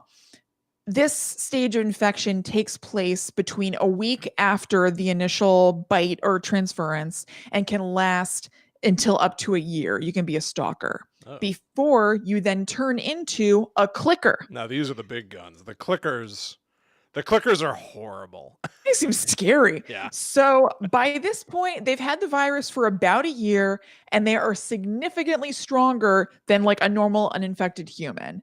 However, they are totally blind because the fungus has now taken over their face. They can't see anything, so they use echolocation to move around, like bats and stuff like that, which causes them to use the screeching and clicking sounds that give them their name. Yeah. Their humanity is now completely gone. It's so in the game, you'll creep around and you'll see one. Well, actually, you'll hear it before you see it, because you'll just hear like, like you'll just hear like gross, like ew. It's horrible. Sounds nuts. Oh, it's so awesome. It sounds awesome. So if you provoke them, they go into what they called in the article in the show notes, berserk mode. Oh. I don't know if it's called that in the game, but they called it that in the article. Roaring and flailing around as they attack you, and you're going to need some high-powered rounds to take them down. There's no chance of you on your own taking down a clicker. If you get it in the face, but you don't hit the brain, because you do need to get the brain in this game, just like in other traditional zombie things, you're in big trouble, because you could blow off a chunk of the fungus that's covering their face, which allows them to see. So now they have the power of a clicker, but they're not completely blind. So you really screwed yourself. It's that thing of like, if you're going to shoot the devil in the back, you better not miss. Whoa. Yeah. I don't think I even knew that. In the game, I've been replaying the first game because the sequel is coming out next month. Mm-hmm. And there was a room that just had a clicker in it. And so I just kept walking around finding bottles and bricks and throwing it at him. Yeah. So I was trying to see, like, if I throw enough bricks at this guy, will he die? He doesn't. He just gets very upset. Lesson learned. Yeah. Well, William, I don't know if you've encountered this person yet. This is the last stage of the infection. Bloaters. The most advanced and most dangerous stage, which could take years to get to. So they're kind of on the rarer side. The person is now covered in a thick fungus that basically acts as an armor. So they also use echolocation, but they are less refined than clickers. So they move around slowly because they can't use it as well. I wonder if there's like a sound dampening effect from them being covered in fungus or something. Yeah. They're like soundproofed. But if they get to you, when they get to you, they will completely rip you apart just using brute strength. And you're basically instantly screwed because they're very, very strong. So you don't want them to get to you. They show, like, if you get caught, they'll show like 2 seconds of it just like grabbing your upper and lower jaws and just yanking. And yes, that's what it said. It'll just pull your jaws apart. Yeah. However, fire can be effectively used against them. All of the infected are vulnerable to it, but the others have other vulnerabilities, whereas bloaters, this is one of their very few weak points. So you definitely need to use fire against them. Good tip. So for miscellaneous bits and bobs, I wrote this sounds rad and gross. Oh, it's so good. It's so good. Yeah, the sequel comes out next month. It's one of the most unpleasant games I've ever played. Yeah, it looks gross. Yeah, when it first came out, I remember, like, it's a story-driven game, first and foremost. And so, like, I would be, like, fighting to get through all the gameplay just to find another cutscene to see what would happen in the story. The characters are really engrossing and deep and fascinating. And so I was playing it, and then I remember I thought I was probably in, like, one of the final segments of the game. And I was, like, on the couch, like, sweating, playing it. And I remember Allie going, like, why don't you just stop? Why don't you just take a break? I was like, I can't. I got to get through it. I got to know what happens. Like, it was just like, it was not a pleasant experience. I'm playing it on easy mode right now. Yeah. So I just want the story. I don't want, it stresses me out. It's too scary. It's like Ryan playing Splatoon. He loses his mind. Yes, kind of, yeah. There are awesome segments where, like, another characteristic of this game is that the world is sort of over, like buildings have toppled and are leaning on each other, which is really weird. So, like, in Boston, a building will just be, like, at a 45-degree angle leaning on the building next to it. And when you explore the inside of it, moss and grass and leaves and stuff, they're all growing over human civilization. It's like nature is reclaiming the world. But periodically, you might find a dead body where its face has broken open and bloomed with mushrooms and stuff. It's so gross. But very cool. It's really wild. Yeah. I hear they're making a movie too, which it's such an awesome concept. Yeah. It is an awesome concept, but I would think that would be just like an action movie. It doesn't seem like a movie I'd probably be that into. I would hope that it would be pretty intense, like horror. Like all the zombie stories, like we haven't gotten into this at all, and there's too much to say for the time we have, but like zombies are typically a metaphor for groupthink in some way, shape, or form. Like usually it's about, sometimes they're about racism, literally using zombies to be treated as the sort of other, the otherification that we do to each other. And so like, I feel like usually zombie movies are a sort of backdrop for telling a very human story. Yeah. So like things that just like really cut to the core of the human experience and interpersonal dynamics. The person you love could suddenly become your enemy. Definitely. But just from reading this, my very limited, research on it, it seems like there was a lot of stuff that I even left out about like how you defeat them with guns and Molotov cocktails and stuff. Yeah. That's so I have to imagine that if they made this a movie, it'd be heavy on that. Yeah. But I could be wrong. Maybe you're right about that. It comes from the same team that made the Uncharted games, which are very Indiana Jones adventure type stuff. Willie, I have to tell you that this will be the last thing. It's a little bit of a tangent. It's very, very short. But I forgot that I saved a bunch of cutscenes from Uncharted in my YouTube to watch later thing. Oh. And then I saved like guided meditations that I wanted to listen to when I go to sleep. And I like went to that section and it's like Uncharted, like beautiful sleep music and rain sounds or whatever. And it's like kind of funny. I have to scroll down like past 10 Uncharted videos. Right. Nathan Drake fights a Yeti. Nathan Drake is falling off of a train. Nathan Drake is riding horses in the desert. Okay, here's meditation. Found it. Right. It's kind of funny. Oh. Nathan Drake is lost in another jungle. Okay. Okay. Thunder and rain for sleep. Here we go. Okay. Found it. Well, that's it, guys. Thank you so much for listening and or watching. We hope you enjoyed it. We will be back next week. But if you want to keep up with us in the meantime, you can go to patreon.com/GTTU pod, where we post monthly bonus episodes. We post other things, videos here and there. We post screenshots of our notes every week, so you get a sneak peek of what we're going to be covering before the show comes out. It's a really, really cool hangout, so go over there and there's a ton of stuff to explore. You can also go to our Facebook group by searching for God's the Unknown Secret Society in Facebook. And you can follow us on all social media at GTTU Pod. And we would also really love and appreciate it if you left us a 5-star review on Apple Podcasts or wherever you listen to podcasts, because it gives us clout. Yeah. And that would be great. It gives us clout. It gives us a warm, fuzzy feeling in the pits of our stomachs. Yes. We've been getting a lot of really great reviews in the last few weeks, and I haven't read one in a bit. So would you mind if I try to grab a recent one to shout it out here? We can get an opinion. So this is a recent 5-star review from C. Bichetti saying, refreshingly different. I discovered this podcast a few weeks ago and am loving it so far. I really enjoy supernatural podcasts, so I wasn't sure if I'd like the light tone of it, but I was wrong. Kristen and Will are so endearing. It's definitely worth a listen. So thank you, C. Bichetti, and anybody else who might leave us a future 5-star review. Yeah, thank you so much. We really, really appreciate it. And I think that's about it. You can also follow Will and I personally online. I'm at Chillin' Kristen on Facebook, Instagram, and Twitter. Yep, and I am The Myth Traveler. So thank you all so much for hanging out with us. Go check out patreon.com/GTTUpod to get more. We know that you're not done with us just yet. Maybe also take a look in the show notes and read that short story that I posted this week, The Woman on the 13th Floor. A little horror story inspired by my own fears. Definitely do it. It's really, really good. Yeah, and we'll be back next week for more terrifying tales. But until that time comes, we must travel. Back to the netherworld go we. We're back. We're in the back. netherworld. Yeah. I wonder what It's we a do quick in trip. the netherworld. What'd you say? I wonder what we do in the netherworld. I don't know. I don't think we'll ever know. Yeah. What's up, everybody?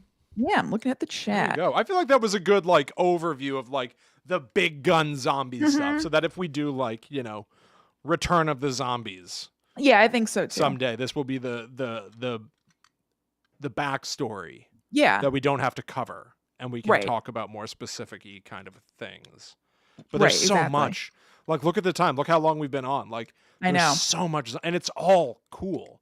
I know. And it's so funny. Is. There was a time that I was zombied out, I think a lot of people get zombied out where there's just too much. It's all the same. But like when you step back and look at some of these things, especially from a high level, holy crap. It's they're cool. Awesome. Yeah. I wrote on Patreon today, actually, when I shared like a screenshot of my notes. They're not I wouldn't say not my favorite. I guess that's true. But like, they're not my really horror go-to. Yeah. I really like slashers and like haunty supernatural stuff. Same, yeah. But they're really awesome. Reading about this, I was like, zombies are really sweet. I never thought I disliked them, but I was like, I haven't looked at zombie stuff in a long time. I could get into that. Totally. Not that this is different from everything else on the planet, but when zombie stuff is great, it's great. Oh, yeah. But there's also a lot of crap. Yeah, right. And that may have caused a little fatigue or something. Yeah. Awesome. Yeah. Yay. Good. Cool, I'm glad you guys everybody. enjoyed it. Oh, good. Hi, Megan. I'm glad you could catch it. Yeah, welcome. And thank you, Andrea. Thank you, Andrea, for multiple reasons. Yes. Thank you. I had to recover quickly, but I'm not thrilled at myself for not checking the underside of that box. So I'm sorry about that. Hey, it happens. It sounds like there's a backup for it anyway, which is good. Yes, but thank God. Yeah, it's so incredible. And thank you for enjoying The Woman on the 13th Floor. Yeah. Thank you very much. Eric said 2 games. I wonder if you guys have looked at Five Nights at Freddy's and Visage or Visage or something. Right. Yeah, we have a show about Five Nights at Freddy's. So if you do a search, you will find it. And we've played it somewhere. There's definitely a video of us playing the game together on. Yeah, try going to like the general youtube.com/talkbomb thing. If you do it on a computer, there'll be a search bar so you can search within our channel. And if you put in Five Nights at Freddy's, you'll find a video of us playing it years ago. Okay. And Visage, I don't know about. I want to say Visage is a remember that game PT, Kristen? We did a playthrough of that as well. Silent Hill's almost revival. I think Visage is one of the sort of indie games that was inspired by PT, but I haven't played it or anything. Cool. Shit, what else was I going to say? Oh, this is something that it may not apply to the people who are presently watching, but I was looking at our statistics on YouTube a little bit, and the vast majority of people who watch our stuff are not subscribed to the channel and don't have like notifications on for us and stuff. So if that happens to be you and you enjoy what we're doing here, please consider hitting subscribe. And there's an icon of a bell. People will be like, smash that like button and ring that bell. Like that's the tough YouTuber version. I'm just going to say, if you hit that bell, it'll give you a notification when we go live or post a video. If you want that to happen, hit that bell. That's how you do that. And I don't know. It'd be good for us too. Yeah, absolutely. Cool. Well, I'm glad you guys were chatting it up while we were talking. I hope you enjoyed the show. Hell yeah. All right, everybody. I think we're going to hit the skids. Yep. But we'll definitely catch you again soon. So thanks again, everybody. Yeah, thank you so much. If there's a zombie thing we didn't cover, because I do want to do this again someday, because there's so much more to say in this genre, definitely send us your favorite zombie thing. Maybe it'll make the cut for us to watch, play, whatever, talk about someday in the future. Yeah, totally. I mentioned it in the show, like not totally as just being like, don't yell at us, but like tell us what thing you're into, because we are going to cover these again, because there was no way we could cover all of them. Yeah, we didn't talk about Shaun of the Dead. I know. We mentioned it, but it's just too much. Yeah, without a doubt. I really want to talk about Pontypool. It's killing me how many times it's come up on this show and we still have it. We almost did it for this week. Almost did it, but we ended up shifting it. Yeah. All right, everybody. Have a great rest of your night. We'll see you again soon, I am sure. Yes. All right. Bye, everybody. Bye.